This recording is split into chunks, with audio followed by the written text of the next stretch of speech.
On January 16, 2025, a glimmer of hope emerged from the ashes of conflict. Israel and Hamas announced a ceasefire, a fragile agreement aimed at ending weeks of brutal fighting.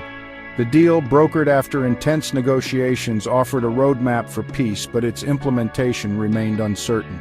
The path to this point was paved with bloodshed and loss, leaving a trail of shattered lives and broken families. The conflict's human toll was staggering.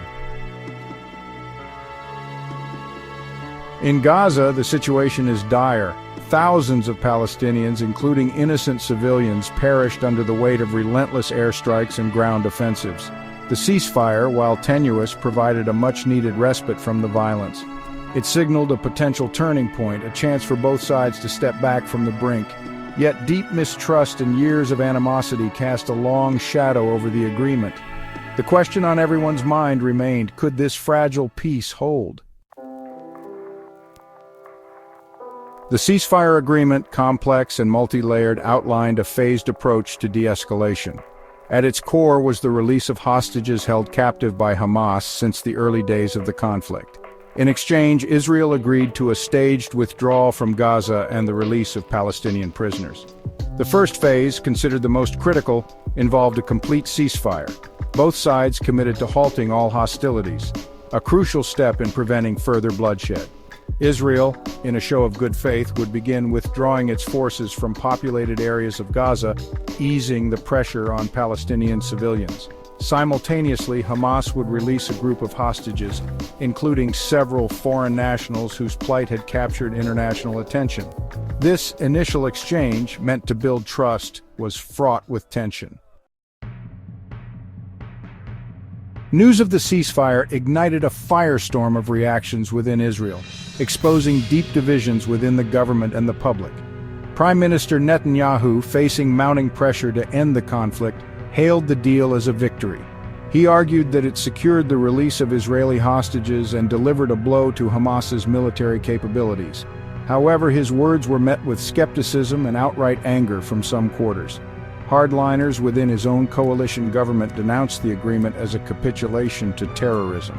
They argued that it rewarded Hamas for its aggression and set a dangerous precedent for future conflicts. Opposition leaders, while generally supportive of the ceasefire, criticized Netanyahu's handling of the conflict. They accused him of prioritizing political survival over the lives of Israeli citizens and failing to adequately prepare for Hamas's offensive. The political fallout from the ceasefire was far from over, threatening to further destabilize an already volatile political landscape. The international community, deeply invested in the Israeli-Palestinian conflict, played a pivotal role in brokering the ceasefire. The United States, under the Biden administration, led the diplomatic efforts, engaging in shuttle diplomacy to bridge the divide between the warring parties. Egypt, a key regional player with long-standing ties to both Israel and Hamas, also played a crucial role in facilitating dialogue.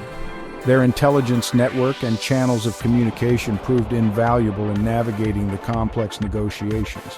Qatar, known for its mediation efforts in past conflicts, provided financial guarantees and logistical support, underscoring the international community's commitment to achieving a lasting peace. The ceasefire announcement was met with cautious optimism from world leaders. The United Nations Security Council, after weeks of paralysis, finally issued a unanimous statement welcoming the agreement and calling for its full implementation. The European Union, a major donor to the region, pledged to increase humanitarian aid to Gaza, recognizing the urgent need to address the devastating consequences of the conflict. And don't forget to subscribe on your way out, please. See you next time.